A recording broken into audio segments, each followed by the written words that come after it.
A grown man walked into the courtroom carrying himself less like a defendant and more like a CEO arriving at a hostile takeover. Custom-tailored suit, perfectly styled hair, and a designer leather briefcase that probably cost more than the average person's monthly salary. He glanced around the room, let out a short, dismissive sigh, and flashed a smirk that immediately made everyone's skin crawl.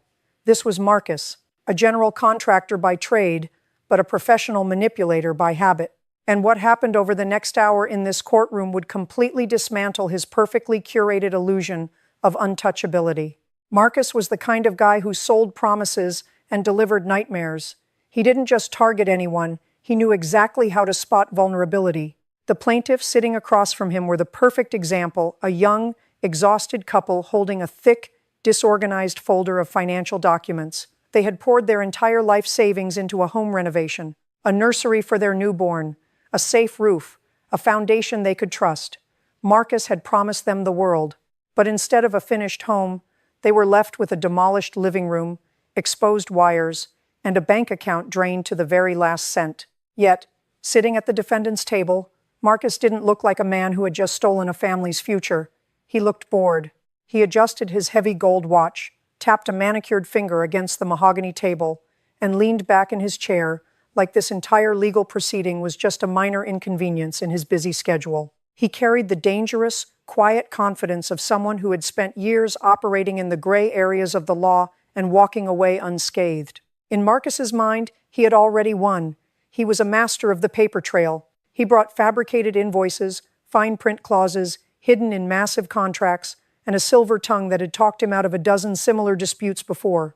Whenever a client complained, Marcus had a reliable system: delay, confuse, intimidate, and eventually outlast them until they simply gave up. Over time, he had started confusing a rigged game with actual intelligence. As the young mother across the room wiped away a tear, frantically trying to organize her scattered handwritten receipts, Marcus actually chuckled. A low, vibrating sound of pure arrogance. He whispered something to himself, shaking his head at their distress, as if their financial ruin was a personal failure on their part. He genuinely believed that because he had the slickest paperwork and the most expensive suit, the truth wouldn't matter.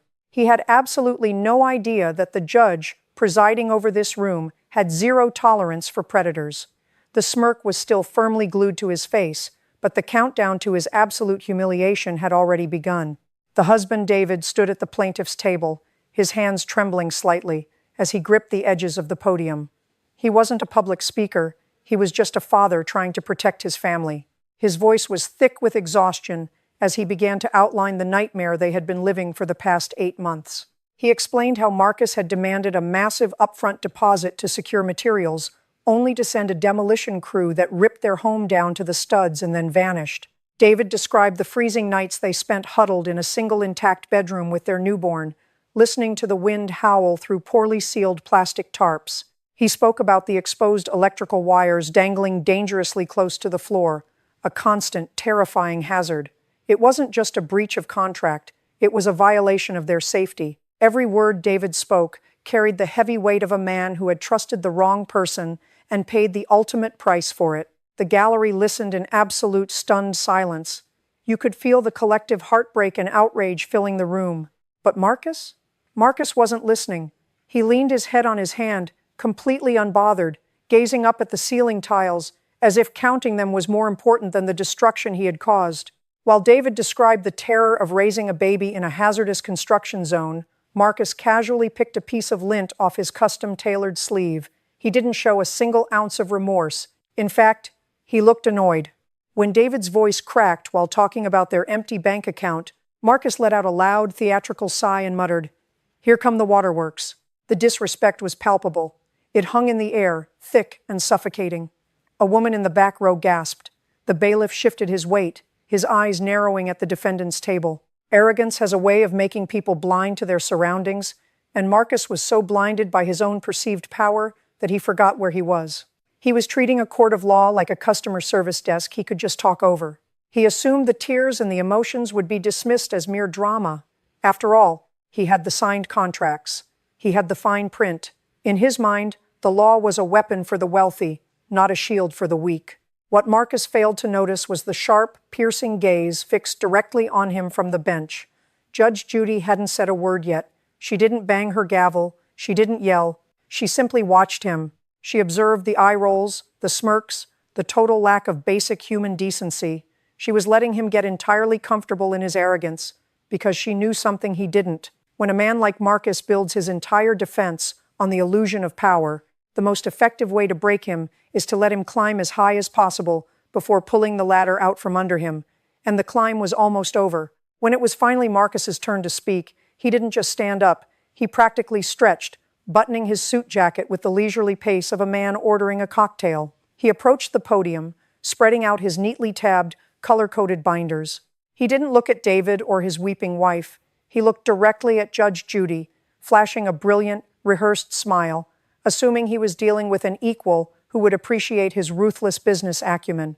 "Your Honor," he began, his voice dripping with absolute condescension, "I understand that renovations can be stressful for people who aren't familiar with the construction industry. Emotions run high, but this is a court of law, not a therapy session. We operate on facts and contracts." He casually tapped a manicured finger against a thick stack of papers. He explained, with a tone of mock sympathy, that the young couple had simply misunderstood the complex timeline of building a home. He blamed supply chain issues, imaginary city permit delays, and, incredibly, the victims themselves for changing their minds on minor details, which he claimed derailed the entire structural timeline. "I have every invoice right here. Everything is accounted for, down to the last nail. If they didn't read the fine print regarding material holdups and non-refundable deposits, that is hardly my financial burden to bear." He leaned heavily on the podium, crossing his arms, looking incredibly pleased with himself. He had just delivered his standard bulletproof monologue. It was the exact speech that had bullied dozens of other families into dropping their lawsuits out of sheer exhaustion. He waited for the judge's nod of approval. He waited for the case to be dismissed.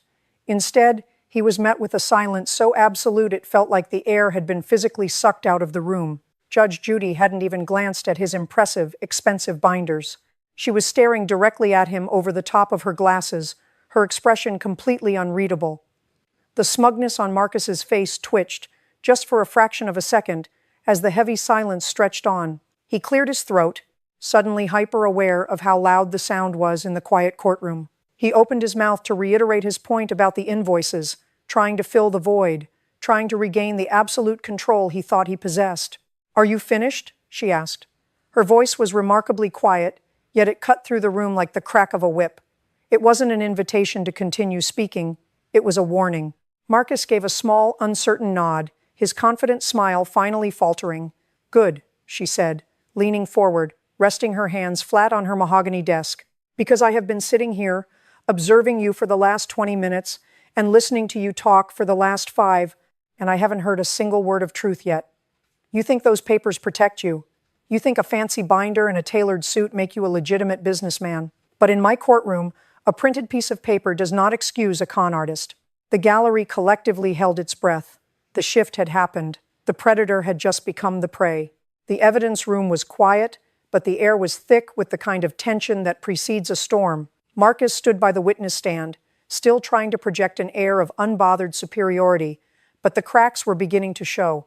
His tie, previously perfectly straight, was slightly askew. He had stopped glancing at the ceiling and started darting looks toward the back of the room, as if suddenly realizing that his usual shield of arrogance was failing to deflect the mounting scrutiny. Judge Judy didn't raise her voice. She didn't have to. She leaned over the bench, her gaze dissecting him with the surgical precision of someone who had spent decades watching people exactly like him crumble.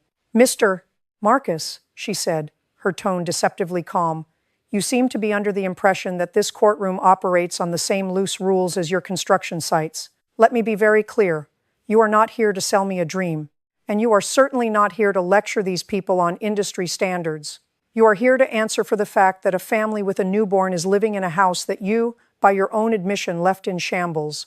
Marcus opened his mouth to interrupt, a reflex he used to silence dissatisfied clients. But before a single word could escape, Judge Judy held up a single hand.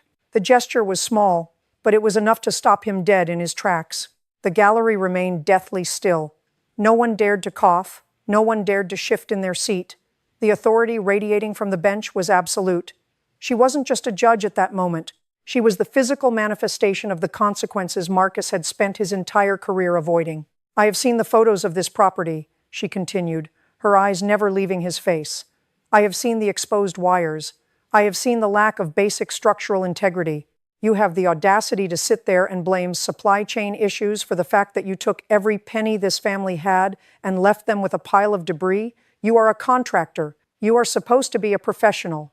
But based on what I've seen today, you are nothing more than a glorified bottom feeder preying on people who didn't know how to protect themselves from someone as dishonest as you." For the first time that day, Marcus looked small.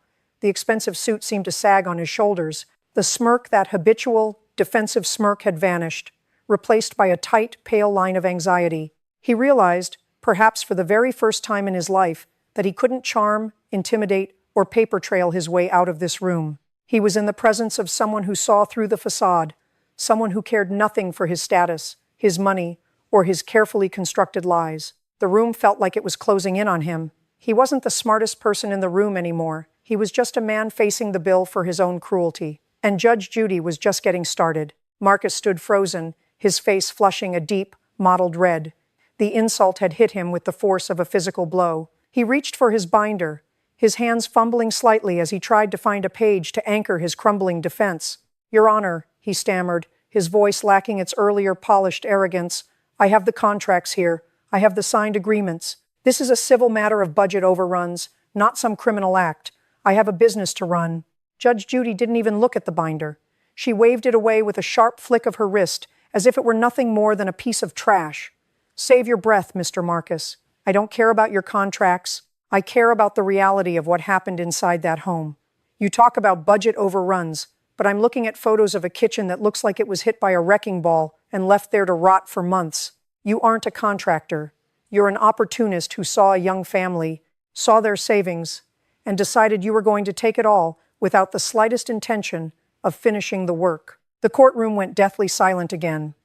The young couple looked up at the bench, their eyes wide with a mix of shock and dawning relief. For months, they had been told by lawyers, by other contractors, and even by their own self-doubt that they were just difficult clients in a tough economy. To hear their reality validated by the most formidable voice in the room was a moment of profound vindication. Marcus tried one more time to interject, but the supply chain, he began, his voice rising in panic. "Stop," Judge Judy barked, the sound reverberating off the wood-paneled walls.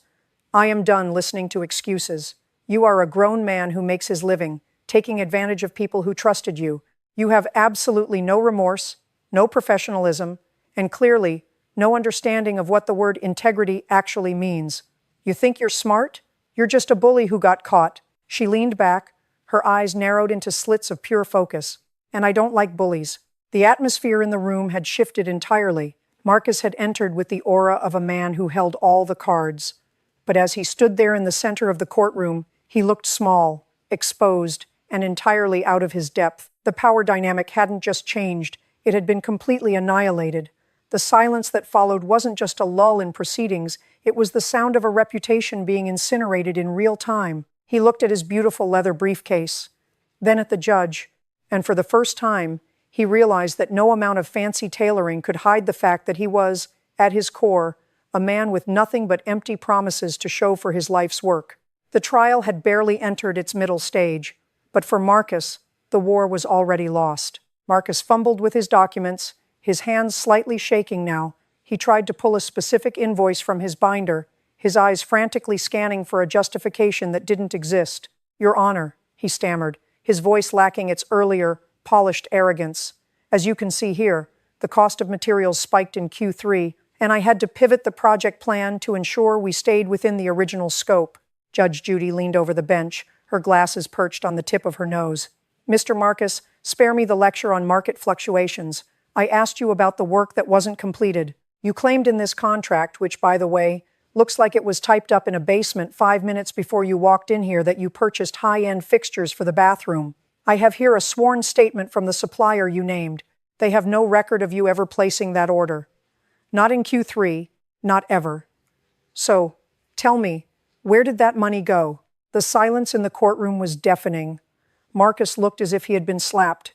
He glanced back at his lawyer, who was staring fixedly at the floor, clearly wanting to distance himself from the wreckage.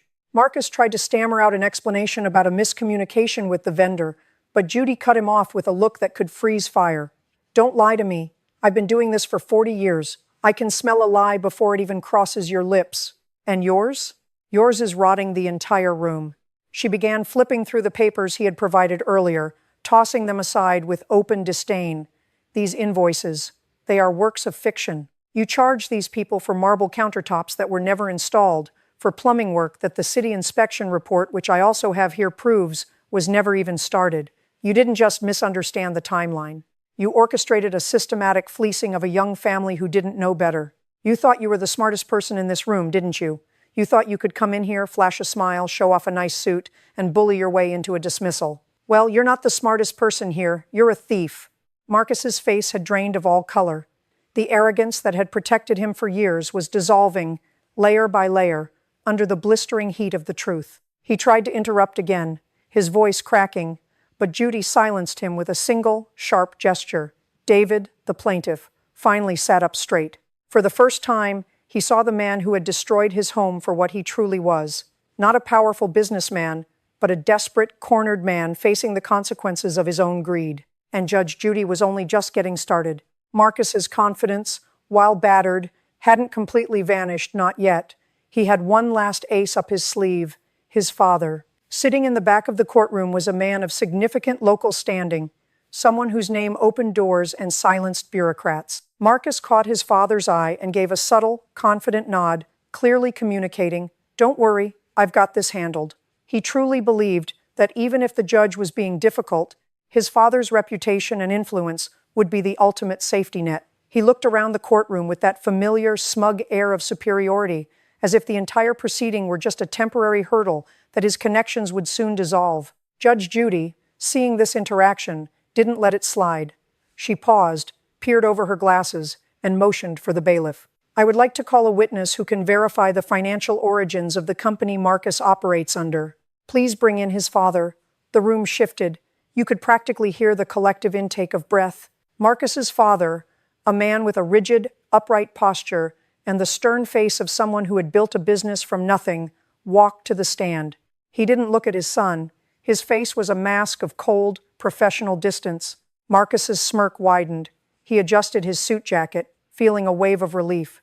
He thought the fix was in, that his father was here to provide the legitimacy his fake invoices lacked. But as the father took the oath, he didn't lean in to whisper support. He stared straight ahead at the judge. Judge Judy got right to the point. She laid out the fraudulent documents, the missing permits, and the predatory contracts that Marcus had been using to bleed the young couple dry.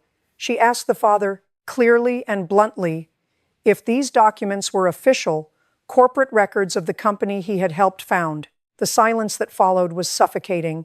Every eye in the room was locked on the father. Marcus was still leaning back, almost looking smug, waiting for his father to lie on his behalf, to spin a story that would baffle the court and secure his freedom. He was so confident that his father's loyalty was unconditional that he didn't even notice the pained, tightening expression on the older man's face. The father looked at the documents, then slowly turned his head to look at his son.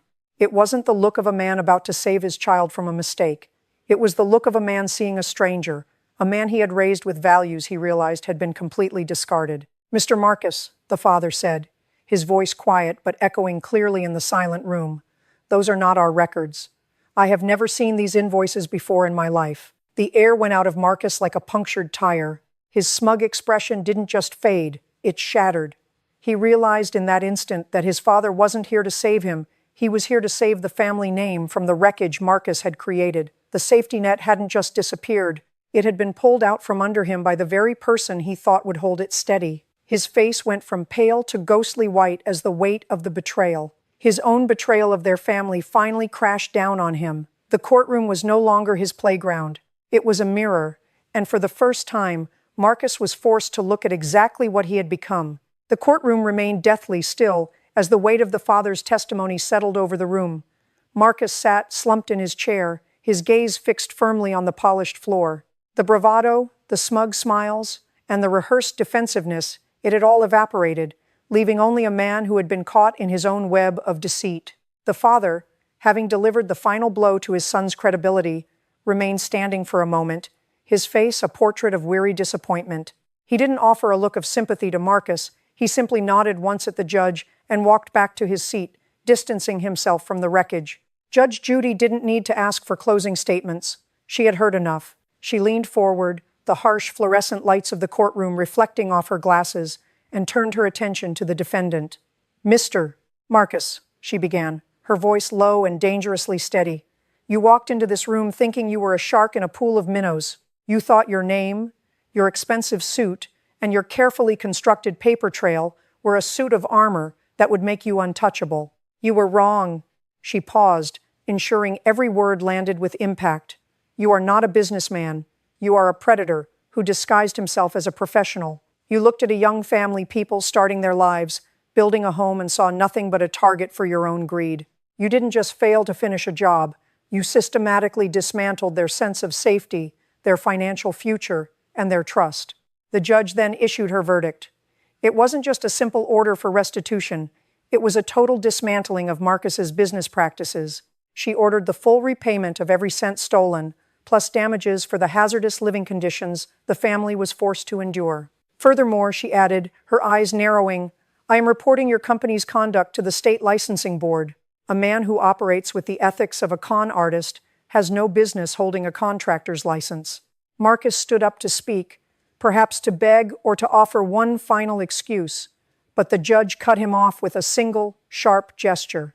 "I don't want to hear another word from you today. Your actions have spoken loudly enough." As the bailiff ushered everyone out, the courtroom began to empty. The young couple, who had entered the building trembling and defeated, walked out with their heads held high, not because they had just won a judgment, but because they had finally been heard. Marcus trailed behind, a shell of the man who had marched in with such arrogance hours earlier. He didn't look at his father. He didn't look at the plaintiffs. He walked out the double doors and into the harsh daylight, finally realizing that the world outside didn't care about the power he thought he possessed. This case wasn't just about a botched renovation. It was a fundamental lesson on the fragility of power when it's built on dishonesty. Marcus learned the hard way that when you strip away the designer clothes, the gold watches, and the false status, the only thing that truly carries weight is the strength of your character. Power is a tool, not a shield, and when you attempt to use it to trample on others, the system, and eventually, the truth will always find a way to balance the scales. True success is never about how many people you can manipulate. It's about how many you can look in the eye when the day is done. If you ever find yourself thinking you are above the consequences of your actions, remember Marcus. Remember the day his world collapsed in a room no bigger than a classroom, and realize that no amount of money, influence, or status can ever buy back your integrity once you have thrown it away. Character is what remains when the power fails.